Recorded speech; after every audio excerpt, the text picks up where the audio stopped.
স্কুলে আসার জন্য রাস্তা হইতেছিল। তো এখানে রাস্তা আগে ছিল না, এখন হইতেছে। তো আমাদের আগে রাস্তা ছিল না, তো আমাদের অনেক অনেক ঘুরে আসতে হইতো। তো এখন রাস্তা হইতেছে, তো এই রাস্তার কাজ এভাবে একদম বন্ধ করে দিয়েছে। এখন আমাদের অনেক অসুবিধা হইতেছে। আমরা চাই এই রাস্তাটা খুব তাড়াতাড়ি হয়ে যেতে।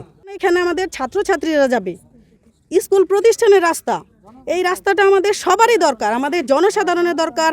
এখানে একটা কেজি স্কুল আছে, এই কেজি স্কুলের ছোট ছোট বাচ্চারা এখানে যাতায়াত করবে। এই রাস্তাটা সর্বপ্রথম 2 ফিট ছিল, এখন এই যে রাস্তাটা নাকি 2 ফিট ছিল, বিশাল বিতর্ক হওয়ার পরে প্রায় এখন 18 থেকে 20 ফিট রাস্তা দিয়েছে।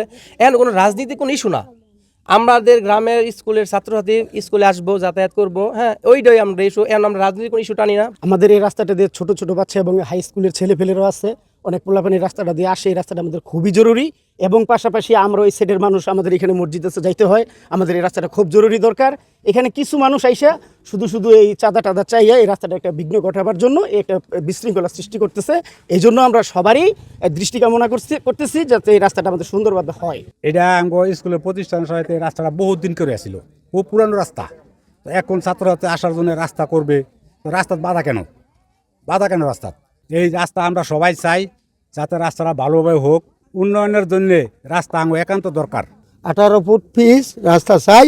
এটার জন্য কিছু কুচক্র লোক আছে, এটার জন্য বাধা বিঘ্ন চাঁদা এইটা হুমকি দামকি এইসব কিছু কইরা রাস্তাটা বন্ধ করে দিয়েছে।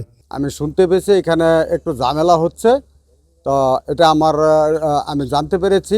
আমরা খুব অল্প সময়ের মধ্যে পরিষদে তাদেরকে ডাইকা বা আমরা একেবারে স্কুলের কর্তৃপক্ষের সাথে বসে আমরা খুব অল্প সময়ের মধ্যে এটা সমাধান করার চেষ্টা করবো ইনশাল্লাহ। আমরা এরকমের উদ্যোগ নিয়েছি, আজকে পরিষদে আলাপ আলোচনা করেছি।